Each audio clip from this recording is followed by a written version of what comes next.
I presume you're all here today because there's a book inside of you that wants to get out. You've either started it or you know that you want to write it. Now, it could be fiction, it could be fact, it could be your spiritual autobiography. It doesn't matter, but there's something within you, and there's a lesson, there's a message that you want to get out to the world. And I'm so delighted you're willing to come, and let me help you get it started today. Because you see, getting started is sometimes the most difficult part. It's the part where you actually begin. So if you believe that this is where you need to be today, I want to thank you for being here and welcome you, because this is so important. You see, it's my mission here on earth to get your books out. I was sent here to bring forth 1 million books. So you're part of my 1 million. So as you write, you are fulfilling my mission, because it is part of what I want to do here. I want to bring the knowledge and the wisdom and to record those memories that would be lost if they were not recorded. You know, if you think about it, we were having a brief discussion about grandmothers. Wouldn't you love to know what made your grandmother who she was or is? Wouldn't you love to know what made your great-grandmother make the decisions that she did?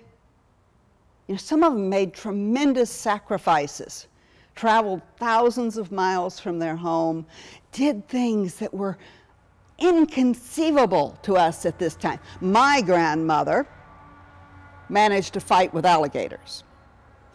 She lived in the northern part of Florida, and alligators like to come and sun themselves on her front porch. Now, the problem with this is Grandma wanted to use the front porch to go to the store. Well, there was an alligator there, and he wouldn't move. He was about 12 feet long. So after about 4 hours, she decided that it was time for her to do something. So first she shook the door, like, move, move. And it was one of those old screen doors. You know how those screen doors make a lot of noise. And the gator kind of went, "Ugh." My great-grandmother looked at him one more time. I want to go to the store, and you need to move. Ugh. So she went in, and she got a broom, and she stuck it out of the edge of the door, and she put it underneath the edge of that belly of that alligator. And she pushed it up at him, and he kind of went, "Oh," like this. And the people that were, you know, have heard this and go, you know, he can attack you. And she says, I wanted to go to the store. I needed food for the dinner, and he was in my way. But the gator wasn't going to move, and she stuck that broom underneath him one more time, and she really poked hard like this, and he went whoosh and bounced off the steps and went back into the swamp. She never had to deal with him again. So I can honestly say that my great-grandmother was an alligator wrestler. At least an alligator poker. But these are the kind of stories that I was raised on. That I was raised with the stories of my family. And it's because of the stories, and you know, I knew my great-grandmother could do anything. Therefore, I can do anything. I knew that my grandfather went out and hunted snakes for the University of Florida for their venom extraction program.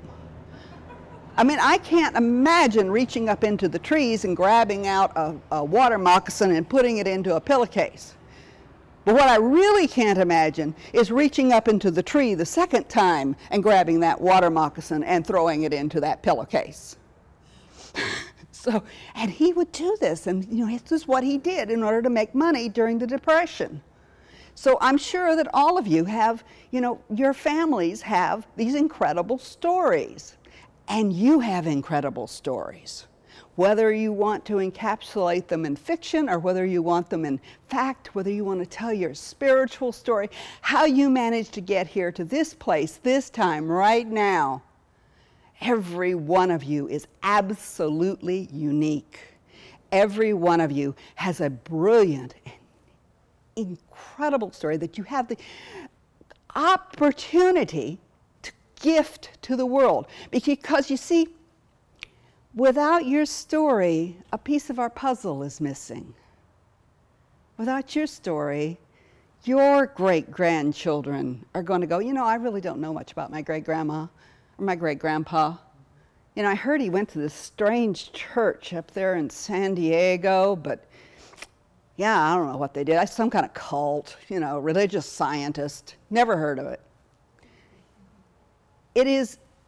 Are they going to say, I know about my great-grandmother, my great-grandfather. He went to this fabulous church where they had these wonderful ministers and this incredible congregation, and they were supported in their growth and their beliefs. And because of that, I can stand here in front of you today and tell you that I can do anything, and if I can do anything, you can do anything. So this is where I see is the mission of carrying forward these stories. Let me tell you a little bit about myself. Is it all right if I tell you a little more about myself? I'm Gloria Taylor Brown, in case y'all didn't guess. And I'm from the South, in case y'all didn't guess. I was raised in northern Florida. And when I was a little girl, I began reading very, very early. By the time I was 3, I was reading on my own. By the time I was 5, I was reading books with no pictures in them, books that you would expect to be reading when you were 10 or 11 years old. And when I was 6 years old, I read a book that literally changed my life. Now, this was a book called Mara, Daughter of the Nile. And it was a story, a fictional story about this slave girl who became a princess in Egypt. Okay, and I loved it. I read it all the way to the end. I went back and read it all again. I just loved that book. And I went to my mother and I said, I am not your daughter. I am a princess. I come from Egypt, from a land far away. And she says, your name is Gloria Taylor. Get over it. But I knew who I was. And I began studying everything I could get my hands on about Egypt. By the time I was 9 years old, I could recite the names of the pharaohs in order. Probably would have been better if I'd learned my fractions and my multiplication tables. But that was what I was in love with. And nobody could quite understand why I had this fascination. But I also was fascinated with books. And I read and I wrote. In fact, I had my first article published when I was 14 years old in 17 magazine. So it was actually about being a teenager with big tits. And about how horrible that was. Because they had all these stories in there about girls who were just lamenting the fact they had nothing. And I'm going, you don't know what the problems are that you might have. So, and they thought it was very good. And, you know, it was my first published story. And it was in a national magazine. Since then, I've been published in many magazines. I've had my articles translated into a number of different languages. I think, what, over 27 languages now? But all of this came together in 2009. My love of books and my love of Egypt came together when I decided that the next tour, when we were going to Egypt, we were going to write a book. So, but I wanted it to be different. I wanted it to be a collaborative book between the participants that were on the tour. And I didn't want it to be just, you know, one chapter by Wanda and one chapter by Nancy. I wanted it to be completely integrated. And I talked to my friend Normandy Ellis, who is a brilliant author and has the ability to look at hieroglyphics and read them. Not only does she read them, she translates them into poetry. It's quite remarkable. And so what we did is we put together a book called Invoking the Scribes of Ancient Egypt. And it's pictures, I even have color pictures, and it's got about 50, it's the story of traveling through Egypt, it's the story of Egypt, and it's also the story of writing your story. Because what we wanted was we wanted to have a guidebook for people to write their story.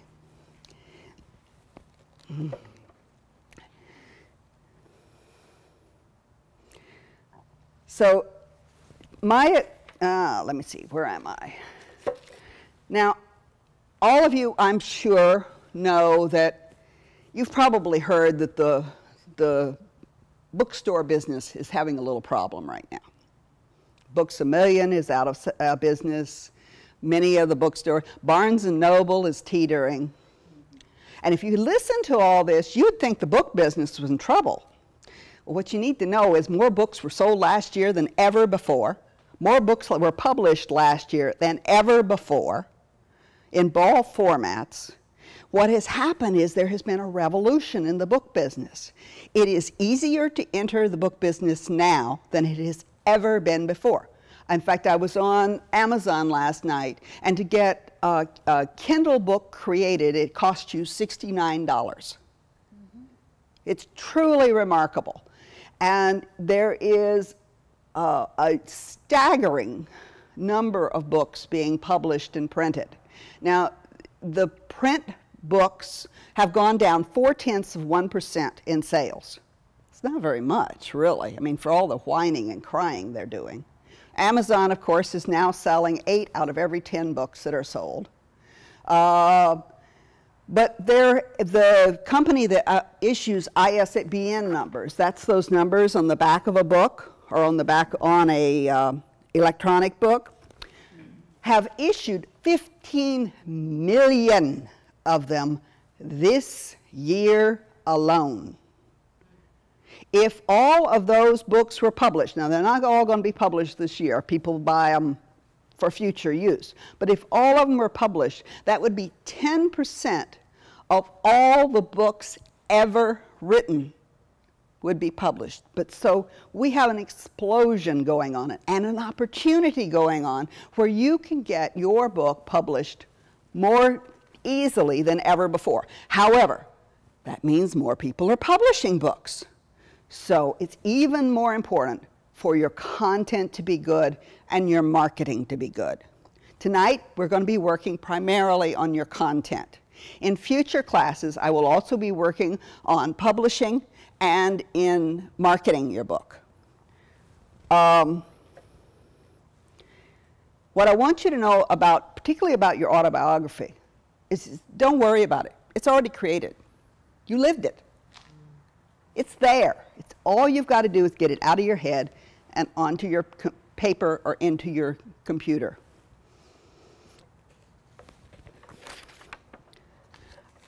Okay, what I would like to do is I'd like to give you an opportunity to see your book. Would that be okay? Mm-hmm. Okay. Yeah. So I'd like to take you on a journey, on a visualization that will allow you to see your book. So close your eyes and begin breathing softly and gently, filling your body with warm air. Just know that you are safe, in a safe place.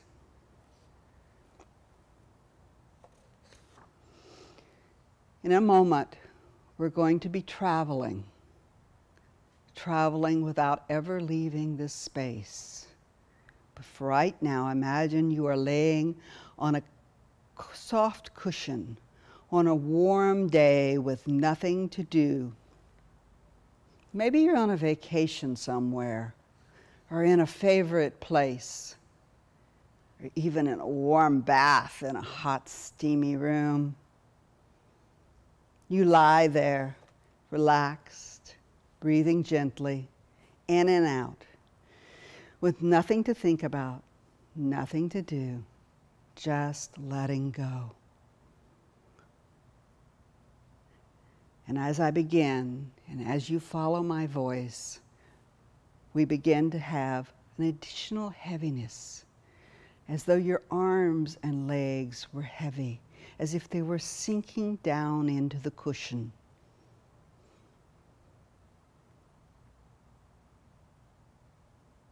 And as you begin to sink down, it feels like you are floating.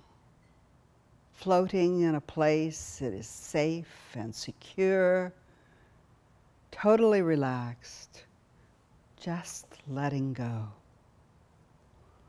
And as you let your body relax, allow your thoughts to drift away.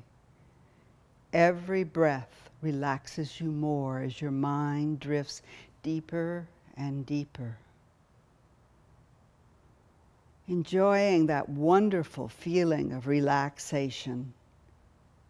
Allow yourself to drift, to float, and you find yourself lifting up and out of your body, leaving it behind, safe and secure, as you drifting away. And as you drift, you feel a call, a pull drawing you towards some far-off place. The pull becomes stronger and stronger until you are drawn down once more to earth. And you find yourself standing on the earth, and there is someone there to greet you. Your guide is waiting for you. It may be someone else who is important to you, or it may be a spirit or an angel who has come to assist you with this important task. They hold out their hand to welcome you. Your guide leads you to a private place where you can talk and rest, where soft lounge chairs and pillows await you. You sit and lay in the comfort of the warm air, the soft lounge chair, and the company of your guide. Ask me what you will, and I will answer you, your guide says. The conversation continues until you drift off to sleep. You may hear the sounds of the river going by. You may hear the breezes gently encouraging you to rest.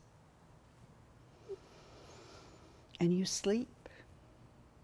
And in your sleep you dream. You dream. And in your dream, your book is finished, published, and in your hand. You find you are standing before an audience that has been waiting for your knowledge. And they are applauding. And as you finish your talk, you hold up your book for all to see.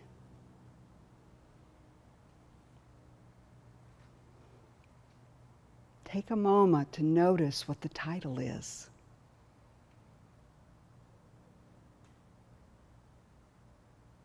Look at the cover. What does it look like?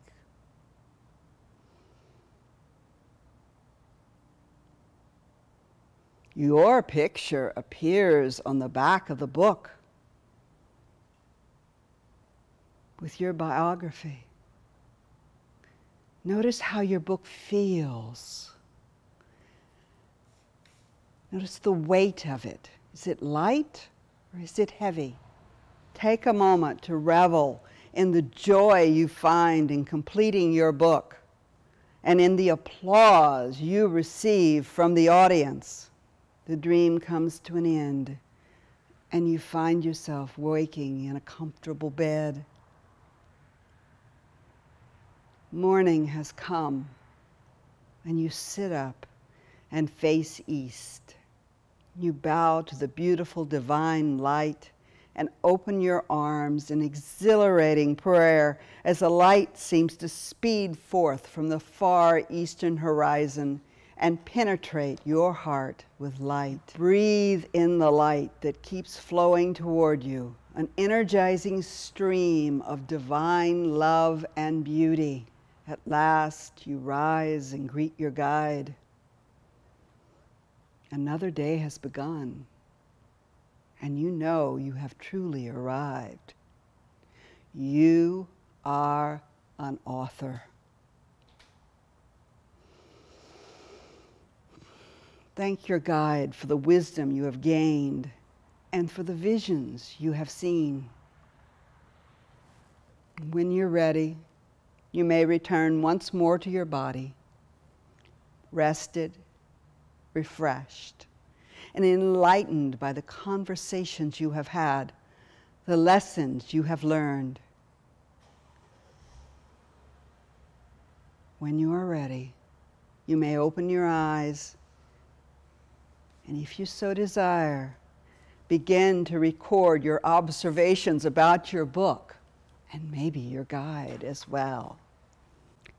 Now, what I would like you to do, and this is going to be a bit of a stretch, but you know what your book is going to be about, whether it's about yourself, whether it's about someone else. And I want you to quickly, writing all the time, write down the outline of your book. Write down the chapter headings. Just put a number down and write the chapter heading. Leave a little space below that. If you don't know the title of your book, write "My Book By," but otherwise, right at the top, I want you to write the title of your book and your name. In general, you're probably going to have between 8 and 12 chapters in your book.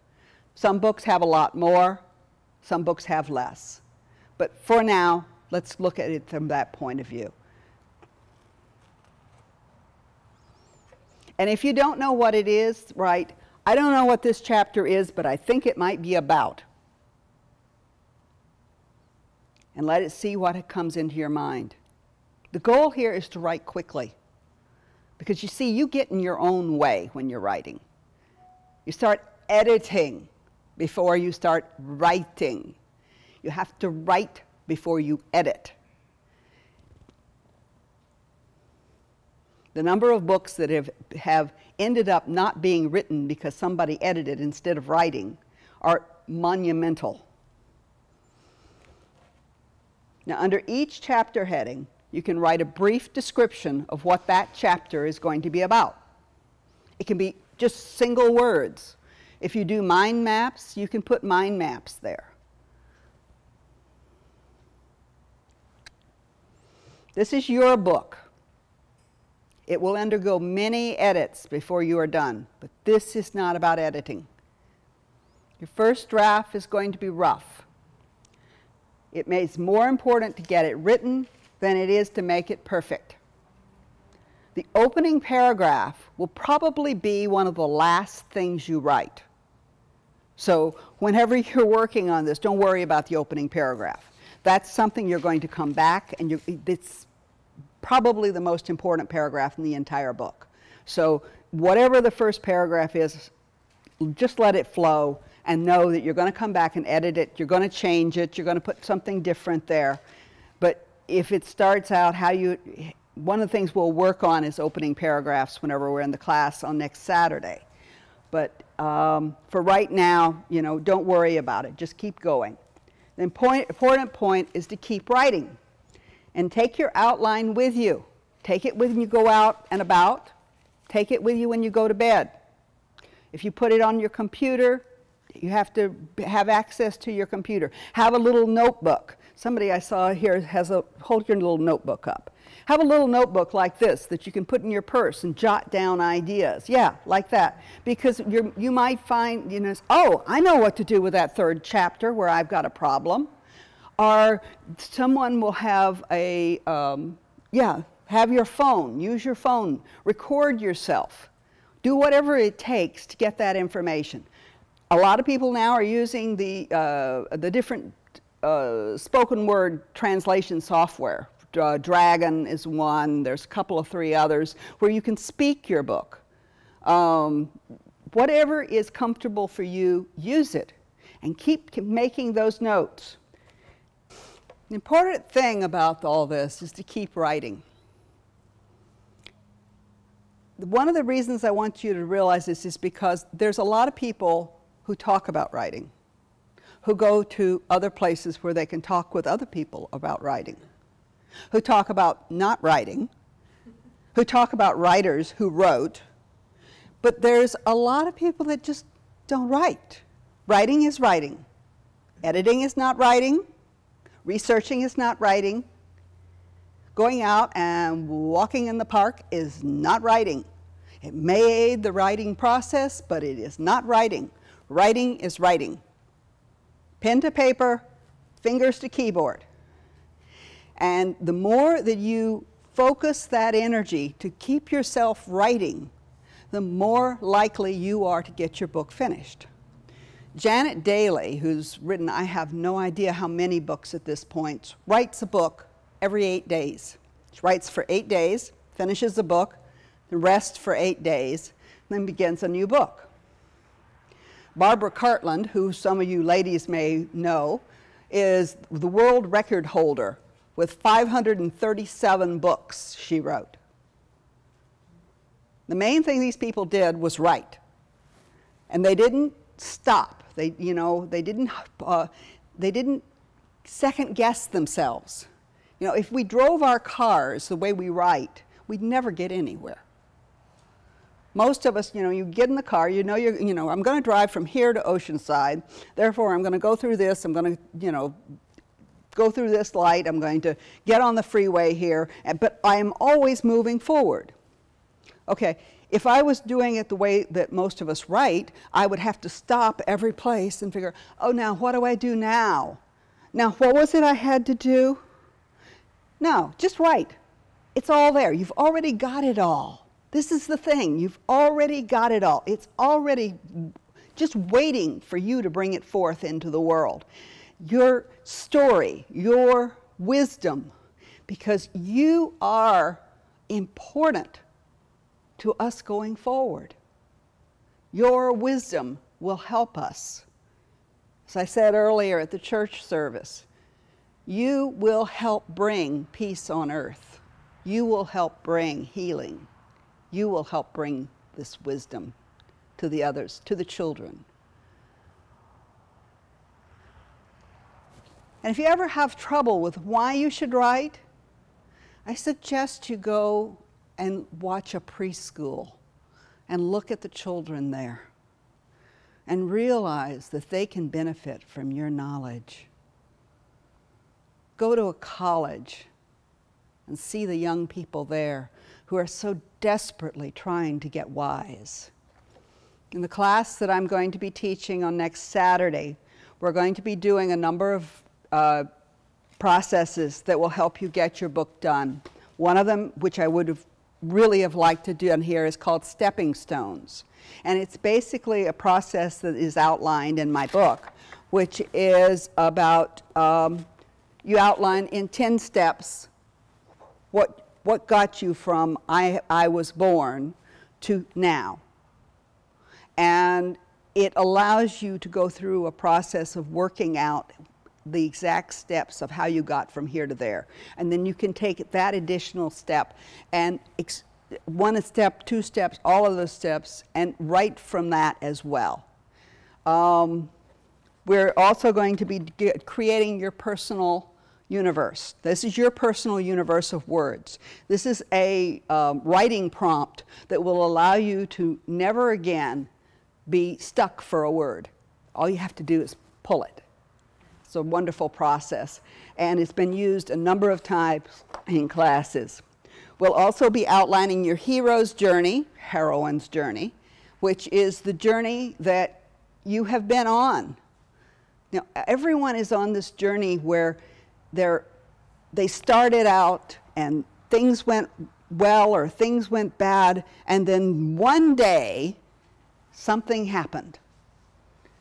And getting to that one day and writing that story and telling what it is that we've gotten and where we've gotten from that. Because you see, you wouldn't be in this room if you hadn't gone through one day. That one day that made a difference. That one event, that illness, that loss, that time whenever you had to stand up and you had to make a difference.